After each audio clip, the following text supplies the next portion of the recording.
Welcome, and thank you for joining us this morning as we prepare to discuss the rise of the chiplet. My name is Brian Bailey, Technical Editor for Semiconductor Engineering.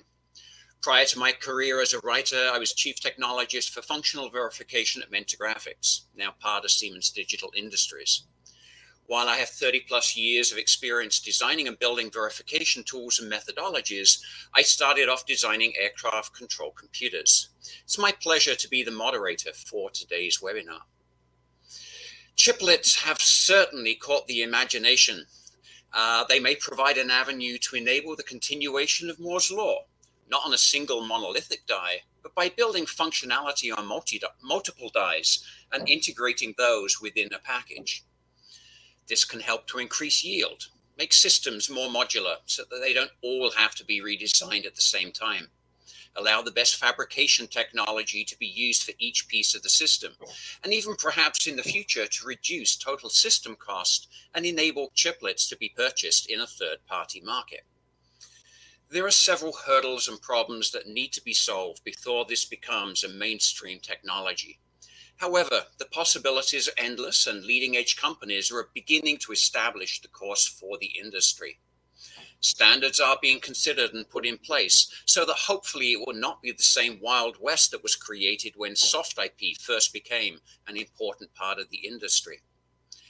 Joining me today are Nick Ilyadis, Senior Director of Product Planning at Achronix. Prior to Achronix, Nick was VP of Portfolio and Technology Strategy at Marvell Semiconductor and Vice President and Group CTO at Broadcom. Rick Wawrzyniak, Principal Analyst for ASIC and SoC at Semico Research. Rich has been in the semiconductor industry for 35+ years, looking at analog, ASIC, memory, and processor functions, as well as system products, software development, and process technology. And then Bapi Vinnakota currently leads the Open Domain Specific Architecture sub-project within the Open Compute project. The ODSA has active volunteers from over 50 companies and has 8 active work streams that aim to define an open chiplet marketplace, and has several key chiplet-related activities in flight that are essential for establishing an open chiplet economy. So the structure of today's event. We will provide a brief overview of the chiplet market and how it's evolving. I think we will see some controversy starting even as we do that. I do have a few questions to get the discussion going, but we want to hear your questions. For those of you watching on LinkedIn, just enter your questions as comments. Somebody will be monitoring those and may feed them into the platform so we can address, we can address some of them live. We can address them live rather than waiting until the end when the context may be lost. So please do put in your questions when you think of them. The webinar is being recorded.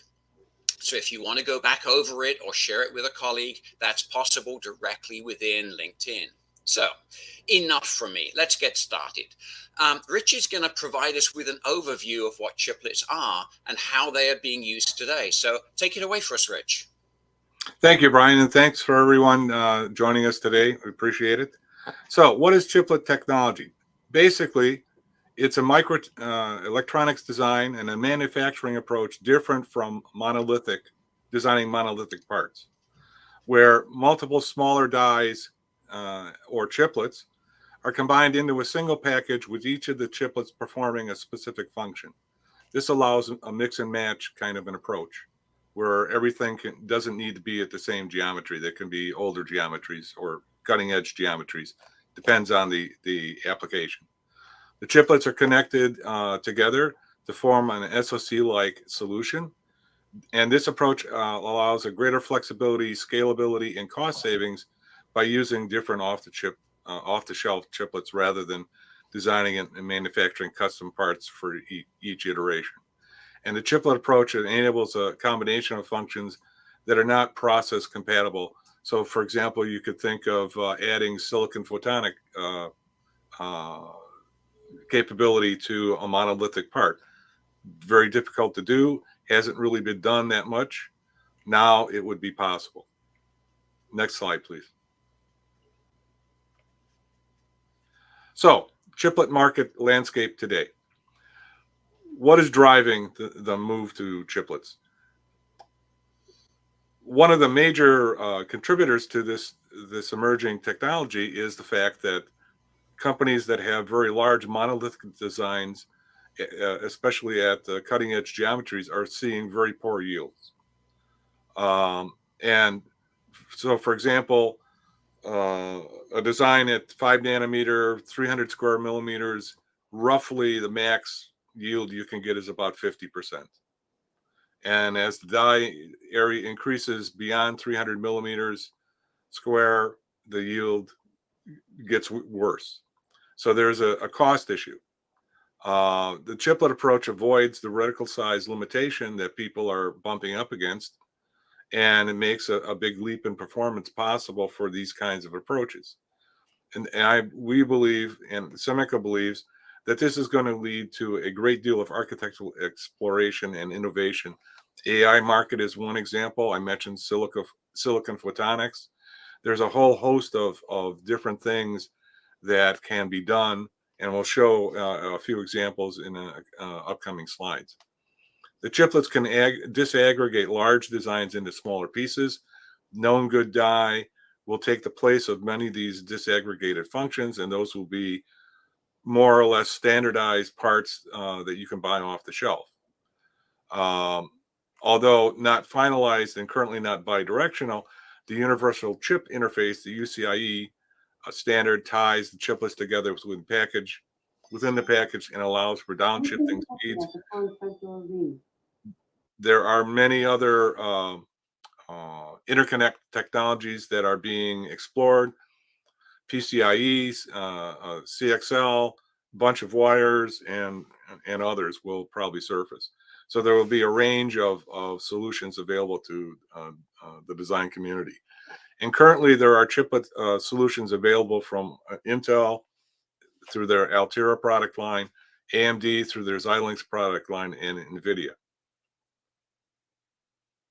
Next slide, please.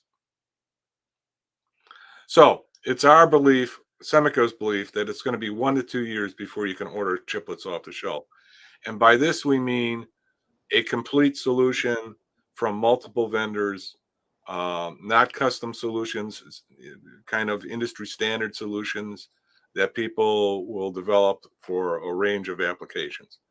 And as Brian mentioned at the beginning, there will be a little controversy over this and a lot of debate.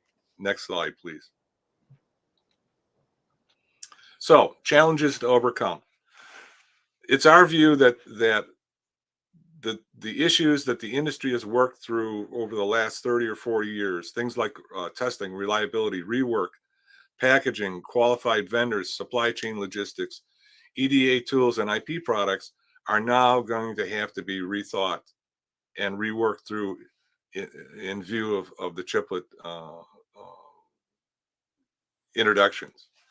And it's so instead of 40 years or 30 years, we're going to have to do this in 2 or 3. So the upshot, the good news is we're going to look at the solutions, the previous solutions that have been worked through, and use those as templates to apply to the chiplet market. So it probably will cut down the time that is necessary to rework these issues. It's not clear if HBM or other memory types will incorporate UCIe on chip. This, the current memory products, discrete memory products, all have industry standard interfaces. UCIe is not an industry standard yet, and the DRAM suppliers are going to have to decide whether to incorporate UCIe as an interface on their parts, and it's going to depend on the volume opportunities and who the customers are going to be. So this is something that needs to be determined. Any known die intended to be connected via UCIe needs to be redesigned to include the interface, and realistically none exists today. So there's a process that is going to have to be gone through to incorporate those interfaces on the parts. Who assumes the liability and the cost for failed chiplets and a packaged chiplet? Small packaging companies may not have the financial resources to undertake large volume opportunities.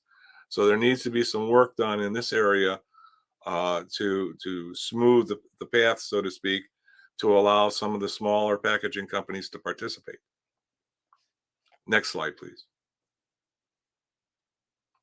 So we believe the field is wide open today for companies with innovative ideas and solutions to overcome these challenges. No one company has a corner on the market for good ideas. We've seen that in the AI market, the emerging AI market today, where there are a host of companies that have different solutions and are exploring different architectures to come up with the right one for specific applications. And we believe the same is going to happen for chiplets. Next slide, please. So predictions and opportunities. Semico believes the market inflection point is going to be reached when solutions are found for these previously mentioned issues and are widely available in the market. The market volume hits when those companies with smaller designs, less than 100 square millimeters, let's say, adopt chiplets. That's going to happen when they feel comfortable that these issues have been solved to a reasonable extent. The chiplets enable these smaller companies with limited resources to do things that were previously not possible to them, such as adding silicon photonics or robust security functionality, AI accelerators, and a host of other functionality. Semico believes this capability is going to further accelerate the use of eFPGA gates in these designs due to their ability to enhance the functionality of the products. Semico believes embedded analytics from companies like Proteantex, Synopsys, Siemens, also called silicon lifecycle management products, are going to be used in chiplets. Predictive maintenance, power, and voltage monitoring, fine-tuning memory processor interactions, and things like that are all possible through the use of this technology. We're seeing a lot data center operators and hyperscalers starting to adopt this technology because the uptime is crucial for their businesses and their business models, and it makes sense to do this. We think the same approach is going to be applied for chiplets. There's also the possibility for the use of CPU functional accelerators placed around the chiplet package to enhance different types of functionality. And it's likely that these designs are going to be either ARM-based or RISC-V solutions. Low bandwidth functions like analog can be connected to via UCIe, but may not be the most efficient solution. So that we believe there's a possibility for another interconnect technology just for this case to maximize performance. Next question, please. Next slide. We may want to pause here. We have quite a few comments coming in regarding the different standards.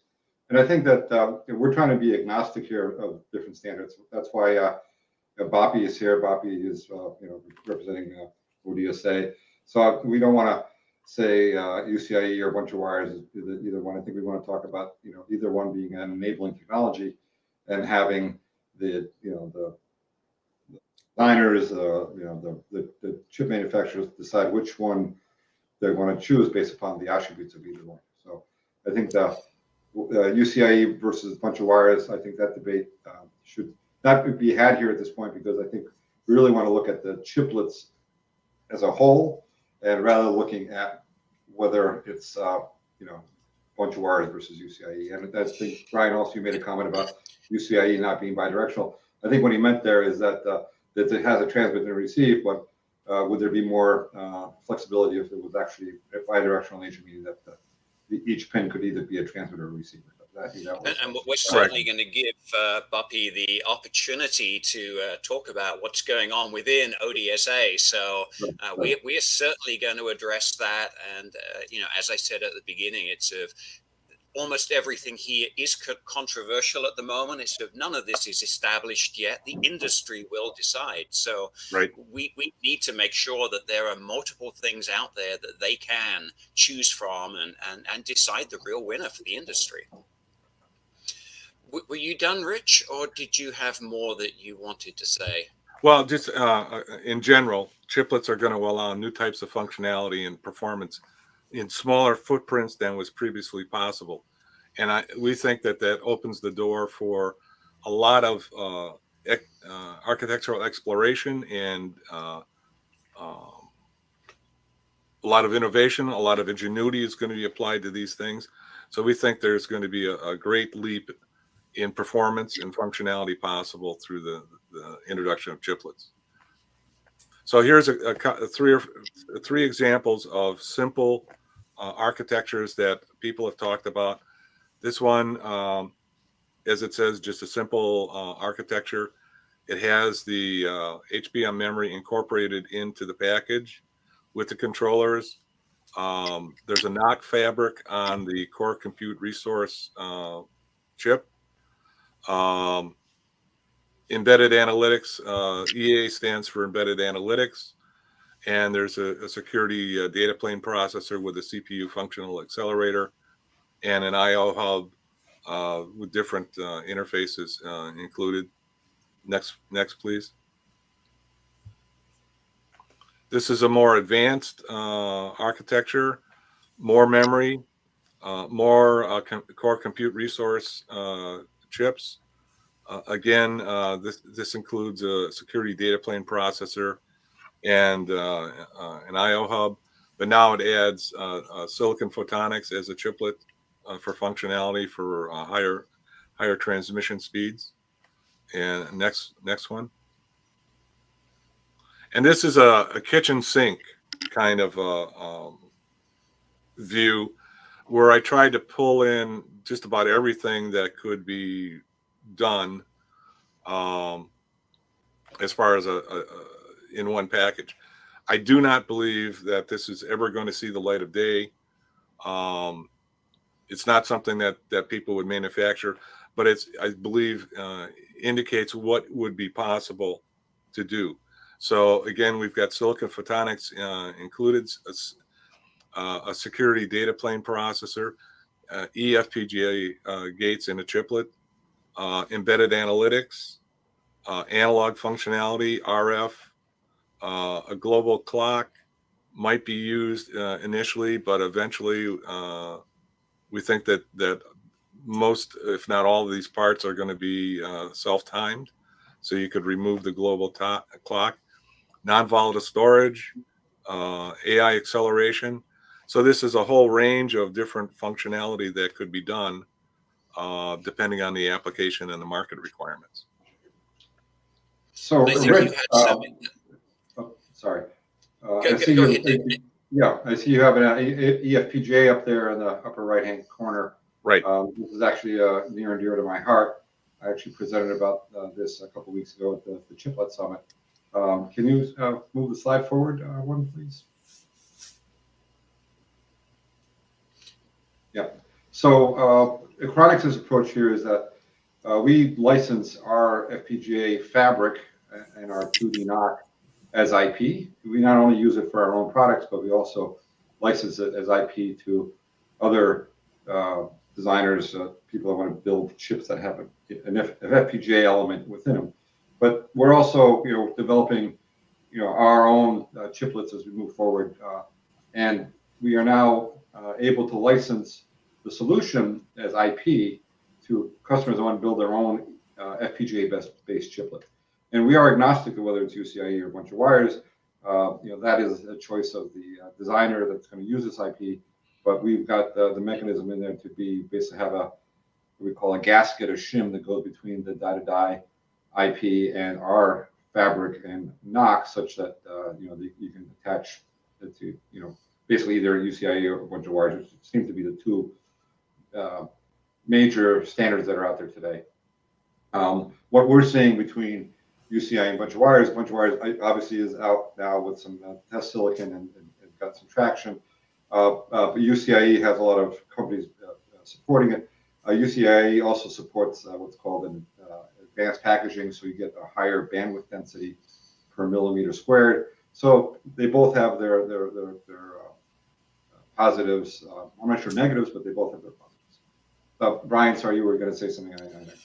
No, thank you, Nick. But at this point, it's going to be a great opportunity to go back to our first question. And ODSA definitely has been looking at a bunch of these issues. So, Bapi, what is needed to enable chiplet adoption that you're seeing?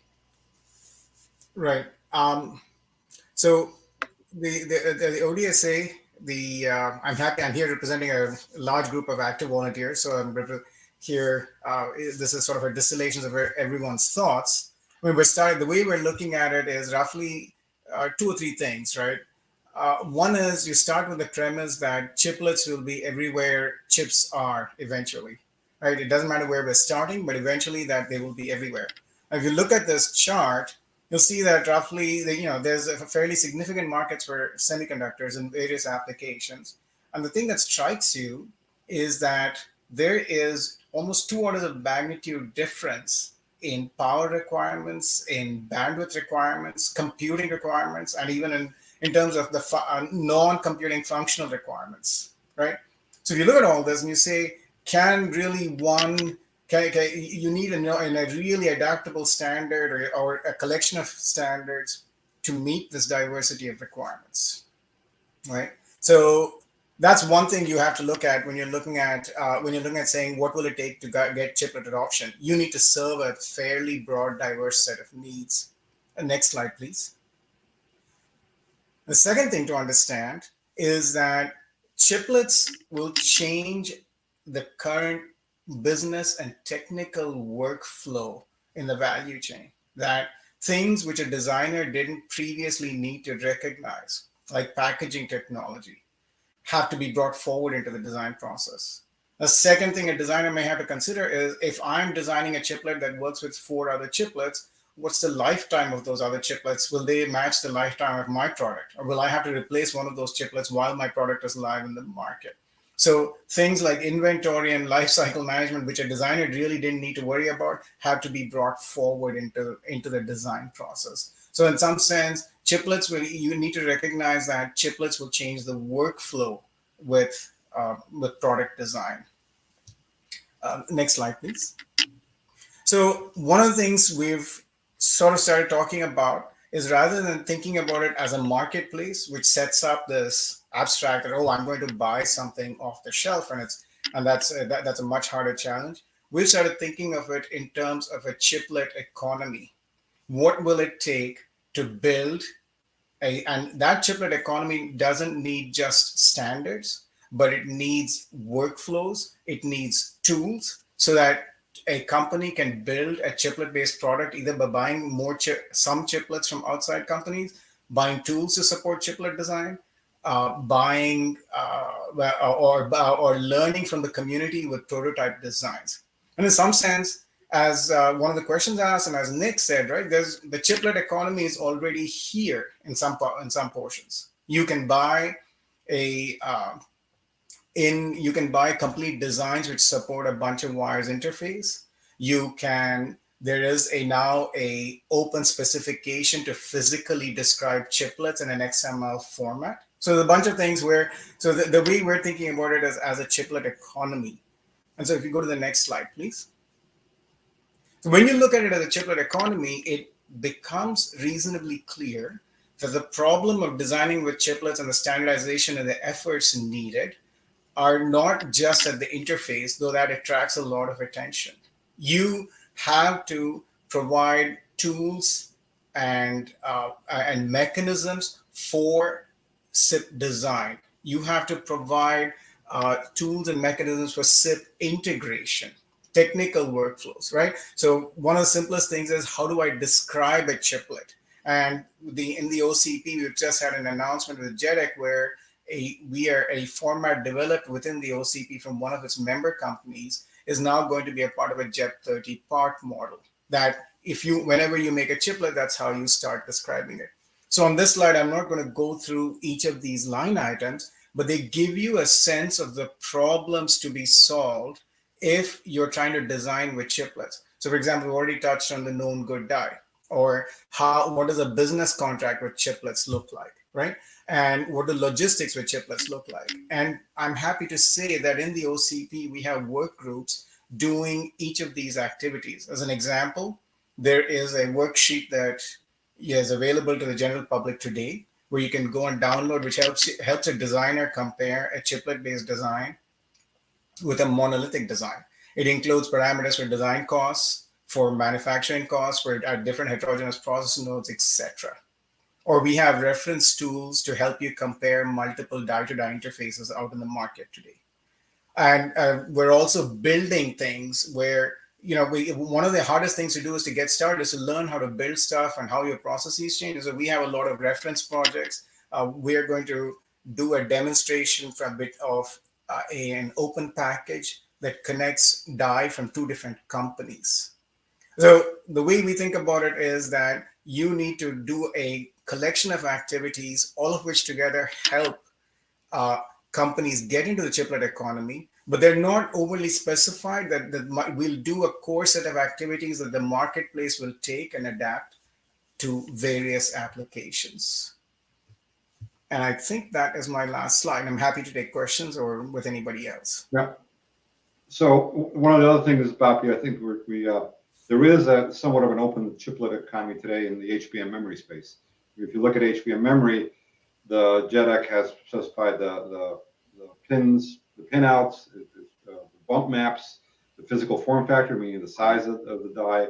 And so I think in the chiplet ecosystem, the broader chiplet ecosystem, not only do we have to define the electrical interface, whether it's UCIe or a bunch of wires, but there may be other things that have to have standardized sizes, because once you get into some of this packaging technology, there are restrictions about aspect ratios and things that look like diving boards are coming off of, a chiplet that comes off the side of another chip that makes it look like diving board is not manufacturable due to warpage. So there are all these secondary issues that have to be addressed in an open chiplet ecosystem, where the chiplets have to be, puzzle pieces that fit together nicely, because if they don't, then you basically have a chiplet that can't be used because it doesn't meet not only the electrical interface parameters, but the physical parameters, the thermal parameters.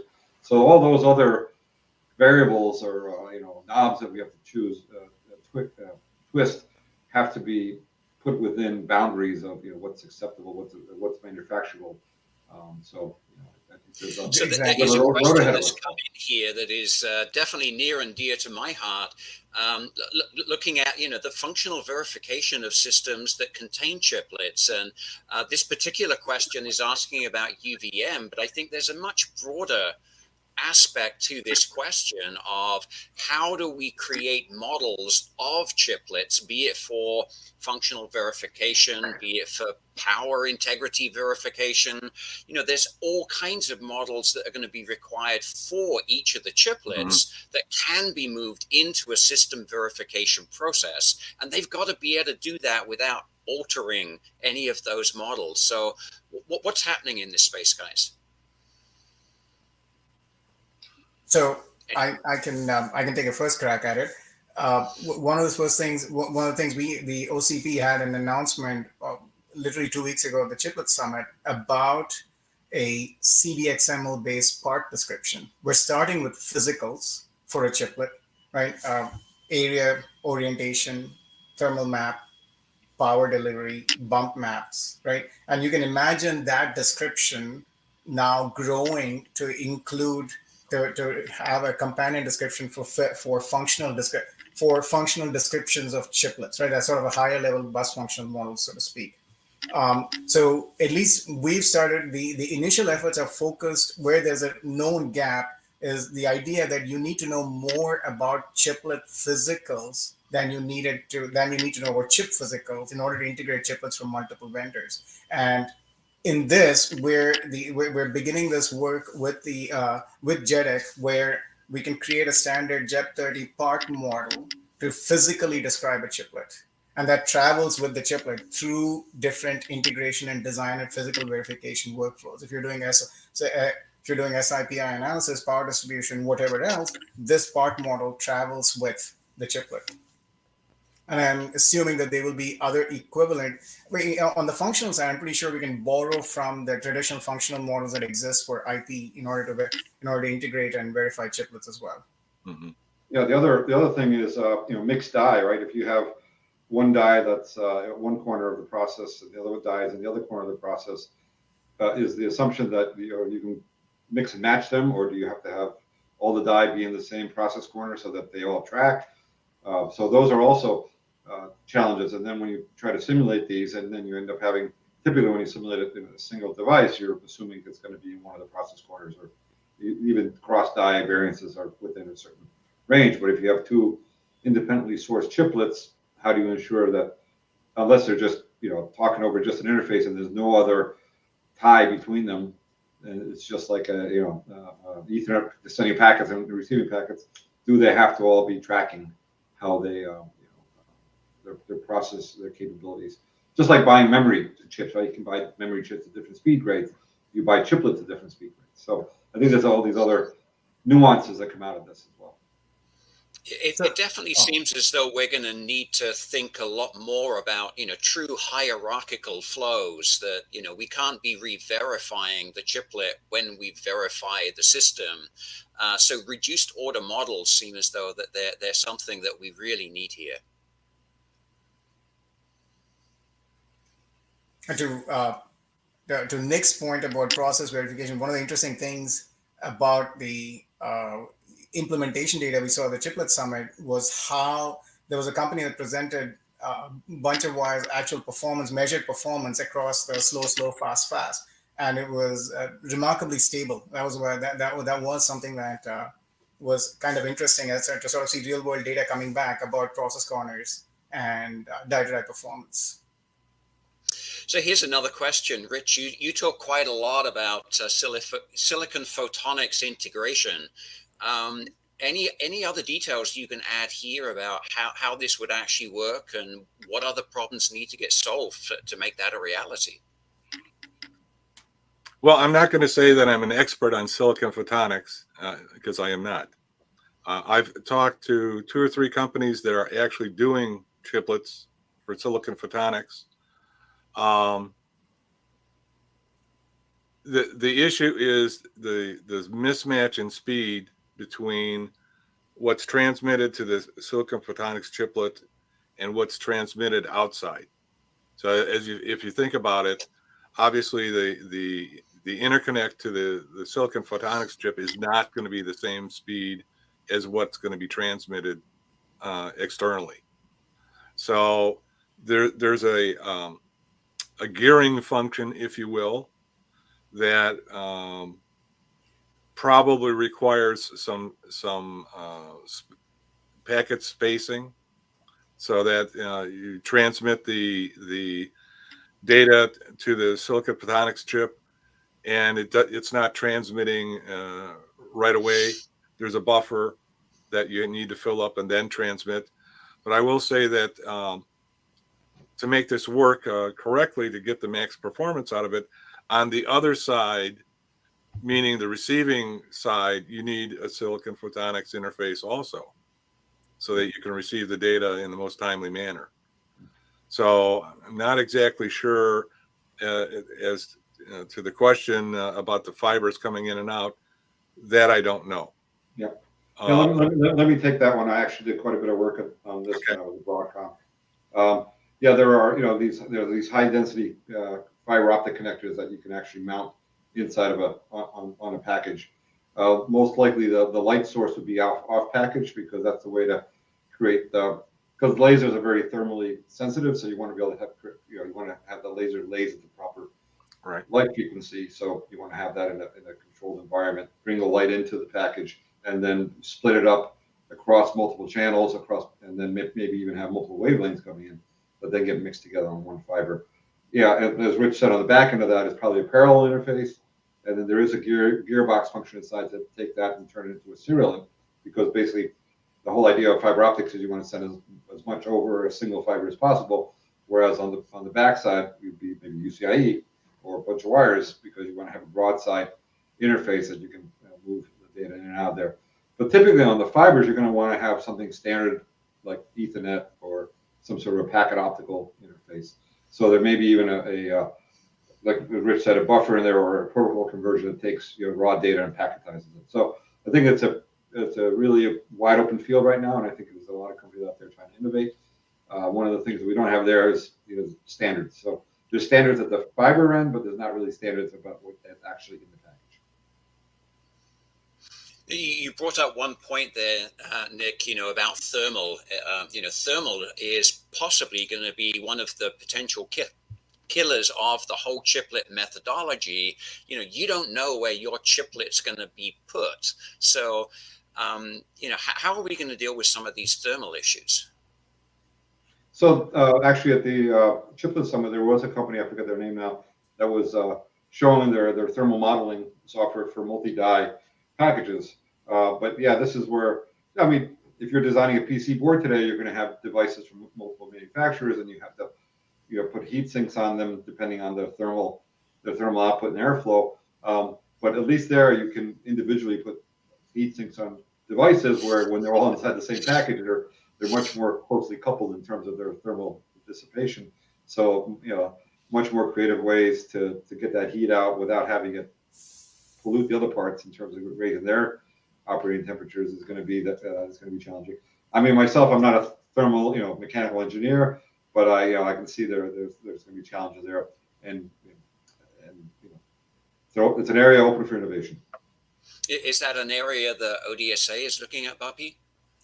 Yes. So there's two things we're looking at. One is in general, I think there's a simple standard description problem, right? How do I describe hotspots on my chip? How much power does it need, and so that a tool can comprehend it.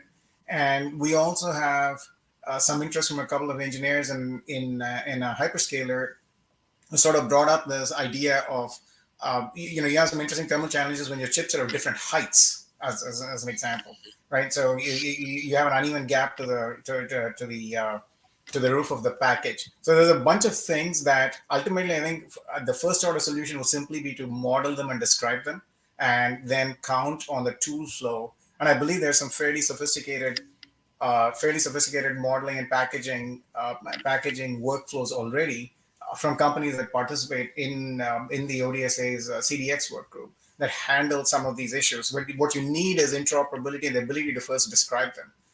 Then you can sort of flip from tool to tool with a portable description.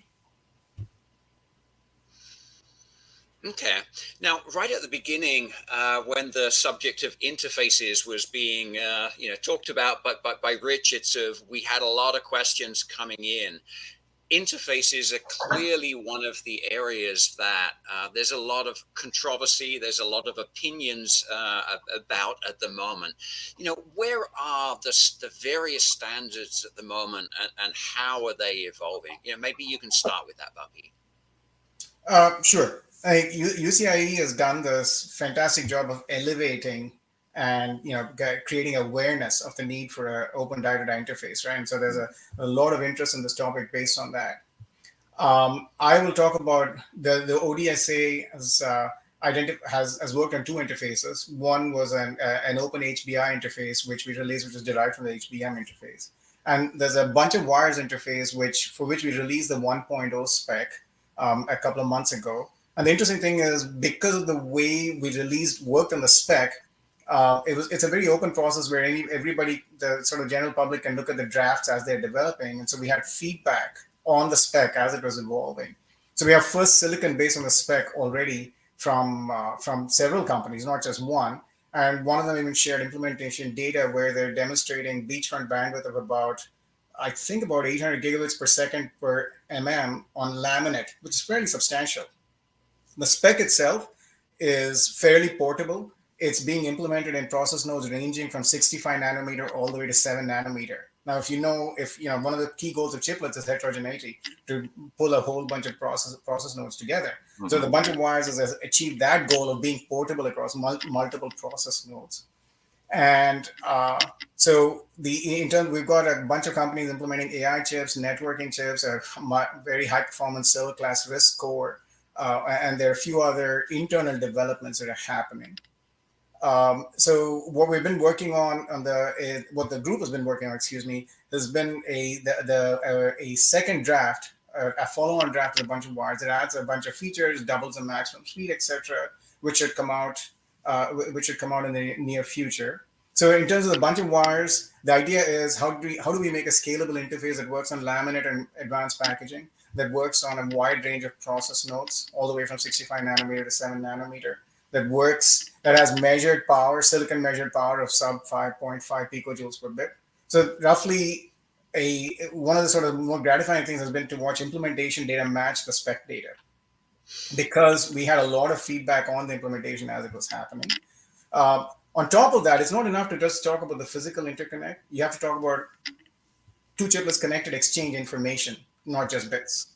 And so you have to talk about what is the logical information flow between them. And so we have had a lot of work on essentially die disaggregation, AXI, the flow of AXI transactions across two chiplets, right? So you have a RISC CPU on one side and a little accelerator on the other, and these two will be talking AXI over a bunch of wires. So for that, we've had work on mapping transaction protocols and establishing a stable link layer, and these efforts should be out soon as well. So on the OCP side, there's been a bunch of wires, 1.0 draft, a 2.0 draft, and more importantly, a lot of progress on how chiplets exchange information, and finally having proof points that, hey, the spec's on the right track. And the last thing is that, one of the things we've noticed is that companies, a bunch of people looking at chiplets don't know where to start in some sense. So there's a lot of, one of the projects we have is this idea that let's build a package out in the open that takes two bunch of wires chiplets from two different companies and shows people how to design a package that integrates these two. So the entire design process, channel models, the whole 9 yards, it's all out in the open. And it's an international effort funded by many companies.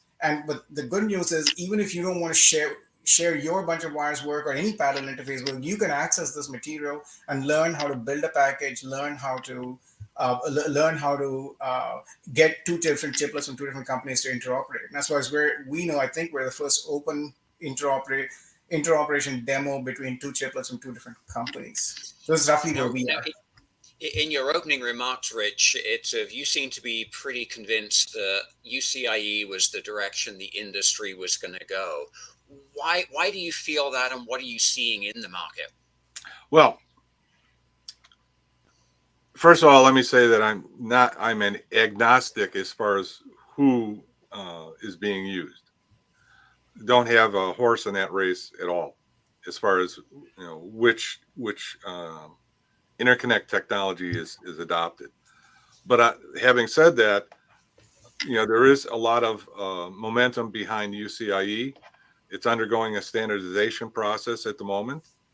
But I don't rule out or feel that it has an upper hand over any other interconnect technology.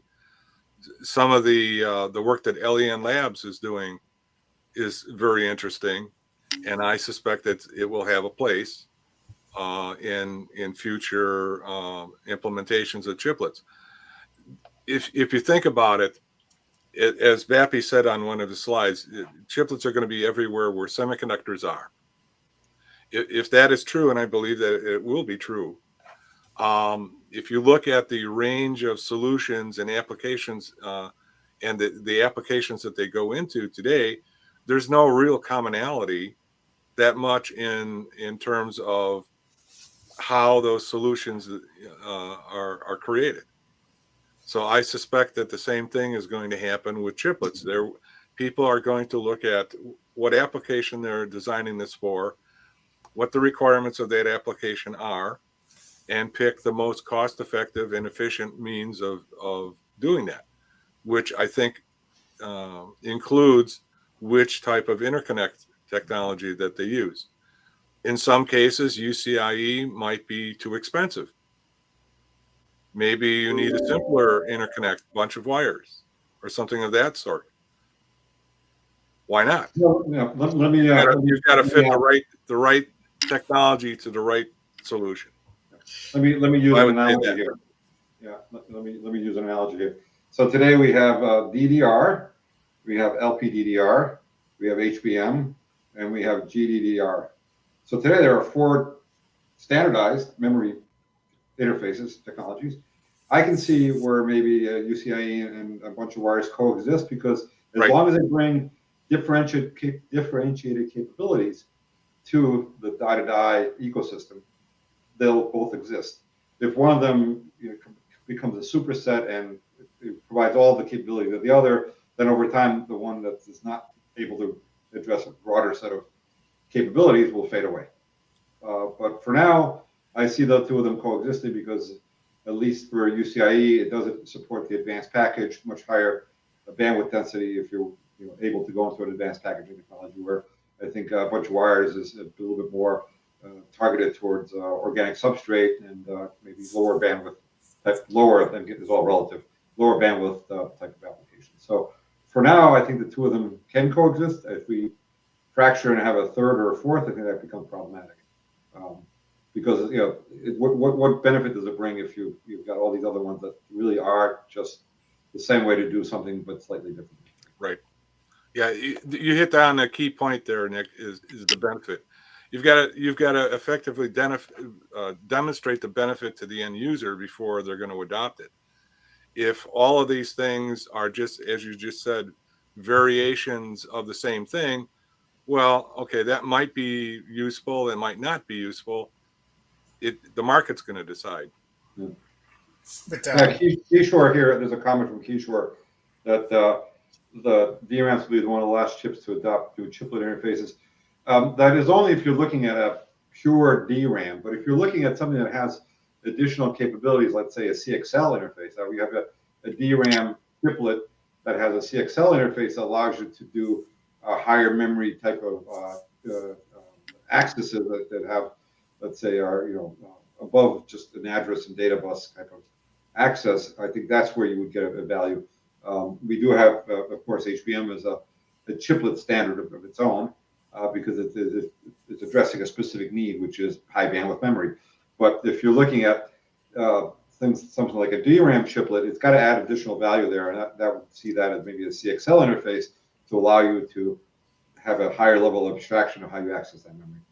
Right. I think there's a question here, Nick, that might be very applicable to you, in the fact that with DRAM, that's an example of an IP that is being made available as a chiplet through another layer which provides the interface. Is that a way that an FPGA or what have you, it's existing FPGA chiplets could be bolted onto a substrate layer that would provide a UCI interface or a bunch of wires interface, and in that way, standard components could be chipletized as well as sold as standard components. Does that make sense? Yes. Let's see. Do we have any other questions from the audience? So I do want to say the one contentious one that came up is about the open chiplet ecosystem, and Rich and I do disagree on that one. He thinks it's 1 to 2 years. I think that's a little bit longer. Do you want to share the question with us, then, Nick? What's that? Do you want to share the question with us? No. This was you said earlier that we could get a little contentious here, so I'm going to get a little contentious about when will an open chiplet ecosystem be, where you can order a chiplet. I think we're in this discovery mode right now, where you find out that, oh, this certain company over here has a chiplet, or that company over there is developing a chiplet, right? Although, let's sign an NDA. Let's find out what you're building. So I think we're still in this, let's say, groping phase, where we're still trying to find who's building what are they using, what's the size of it, how much power does it use. So I think that's going to be the mode for a couple of years until we, some of the other things that Bapi talked about, all the packaging and thermal, all that stuff gets kind of ironed out, and people can actually put chiplets up on their website and say, hey, we've got these 3 different types of chiplets, you can contact us for the specifications. So I think that's a little bit, beyond the 2-year mark. I think right now, again, I'm aware of some chiplets being developed. I'm under NDA with most of those companies, so I really can't talk about it. But if you are a company that has a chiplet and you want to let the world know about it, I would recommend that you do so, because I think that there's a lot of excitement and opportunity out there. Yeah, I would say, I would add to that and say that the 1 to 2 years that I'm talking about is probably at the inside time frame. It's again, it depends on how quickly we work through some of these issues. So if you're a company like Apple, for example, or Google or Intel or AMD, where you have the engineering resources to work through these issues on your own, you have done so and are doing so. But if you're a smaller company, you may not have the engineering resources to go off on your own and work out your own solutions. You've got to wait till some kind of consensus forms in the industry about how to deal with some of these issues, and you're not going to proceed down that road until those issues are solved. So, thinking, putting all that together says to me that at the inside, it's going to be 1 to 2 years before you can buy an off-the-shelf complete solution from multiple vendors. I think it's more like Nick is saying, that it's going to take more time to do that, and it's gated by how quickly we work out the solutions to some of these issues. It's entirely possible that, as I mentioned, Intel and Apple and those kinds of companies, they've already gotten to that point and they're doing it on their own. But that's, they don't represent, even though they are a large part of the market, they don't represent the whole market. So it's going to be a while before smaller companies feel comfortable with going down that path. That's why I'm thinking that an off-the-shelf solution available from multiple vendors for different applications, that's when the inflection point, if you will, the knee in the curve is going to happen at that point. Okay, so we do have another question coming in. I'm not sure I completely understand it. It says, do you see chiplet in 3D inside a package? Are we talking here about chiplets that are designed to go on other chiplets, or you have some ideas about that, Nick? That's the way I interpret that one. Yeah. Yeah, you thought it was complicated to put two chiplets next to each other in a package and have them talk to each other. The degrees of freedom when you do 3D stacking is much greater, because you have a lot more touch points in terms of contacts that you can connect. But the thermal challenges when you start 3D stacking become much more complex, or say limiting, right?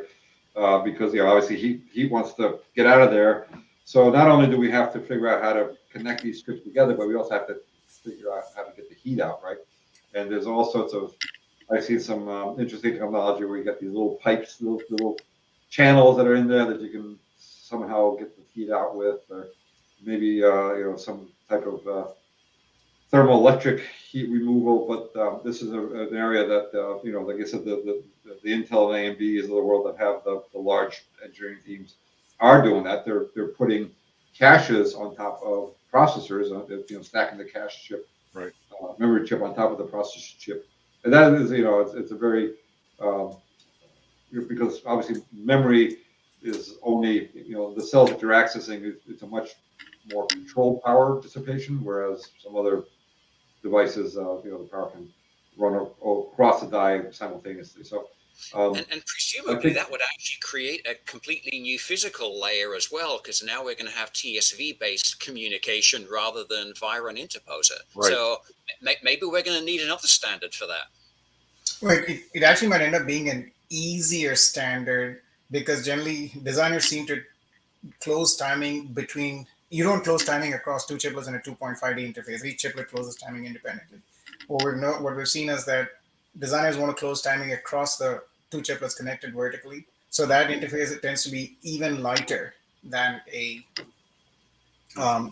standard die-to-die interface. Quote unquote, what you would call a 2.5D standard die-to-die interface.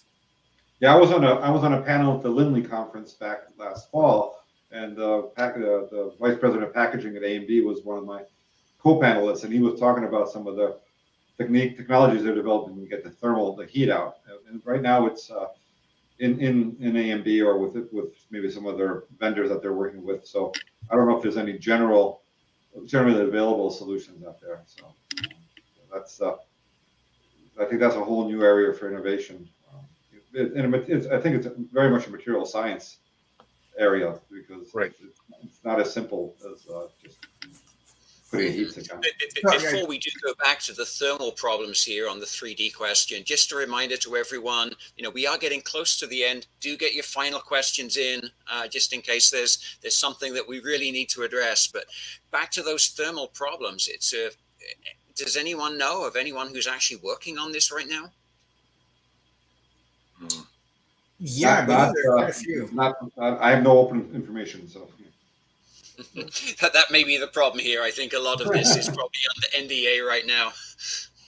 I think there's more than a handful of companies working in that space, and the government seems to be about to kick off a 3D integration program as well. That where the announcement is due in a few months on EDA synthesis across multiple dimensions.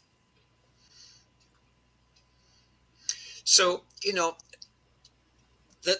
I think one of the big questions that we've been skirting around quite a few times is, chiplets, are they an internal vertical integration strategy, or is it going to be a third-party market? Is the whole technology viable without the third-party market? Or, it seems to be that a whole bunch of companies are already saying this is working, that this is viable. Well, if you look at just take a step back and just look at the landscape as it is today, and just look at Apple. They're doing a chiplet in every iPhone. It's going to be in every desktop, laptop, tablet that they're making. And although they don't sell those parts into the merchant market, you could assign a value to them, and it's already in the tens of billions of dollars. But that's all captive. There are other companies, larger companies, as I mentioned before, Google, Amazon, Facebook, Huawei, Baidu. Those companies are doing this too. Again, internally. So there is some volume and there is some revenue, if you want to count it that way, being generated. But then you look at Intel and AMD and NVIDIA. They have chiplet products that are in the market. They're generating revenue from that, but it's early days yet for the merchant market. I kind of agree that, as I mentioned before, the inflection point that I'm talking about is when smaller companies are able to adopt the chiplet approach, create their own products, and sell them into the merchant market, or you're able to order those off the shelf. That's where the inflection point is. It's going to take a while to get there, but if you ascribe to the view that Moore's law is slowing down, this is a way to get around that. What we're essentially doing is we're taking an entire PCB as it sits today, whatever the functionality is, removing what bits or parts that we don't need and shrinking the whole thing down into one package.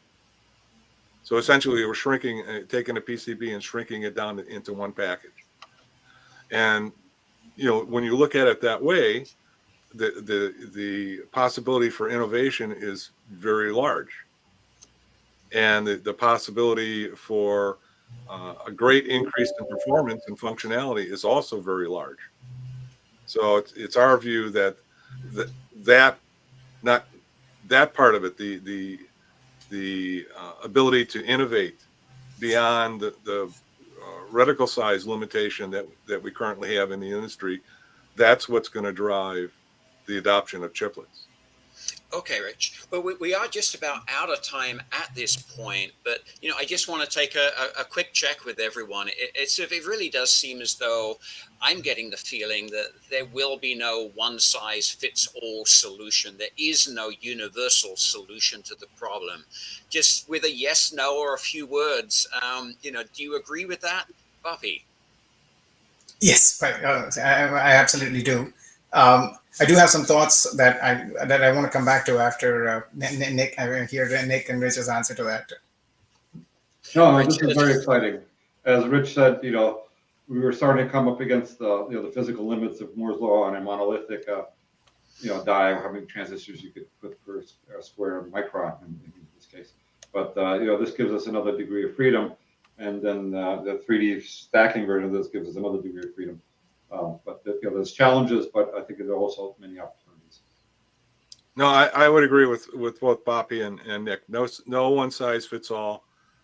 You need to look no further than the current market for monolithic parts. We don't have one size fits all there, so I think it's unreasonable to expect that chiplets are now going to be different. They won't. Bapi, you wanted the ability to counter Nick? No, not at all. So I do want to say this it is interesting to think of ordering chiplets from a market as a vision. I think it's much easier to take actions when you think of it as a chiplet economy in some sense, coming back to that point.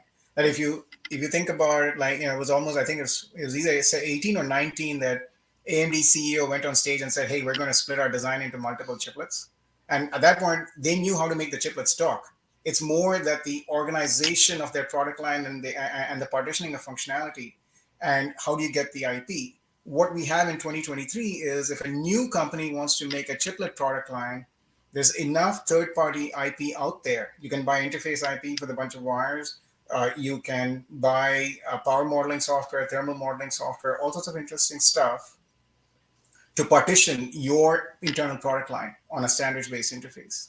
And so what I think we can do is, while we're going to this vision of a marketplace, we can take a sequence of activities that gradually reduce the friction of doing business in chiplets. And when you do that, I think you also make it easier to integrate third-party chiplets.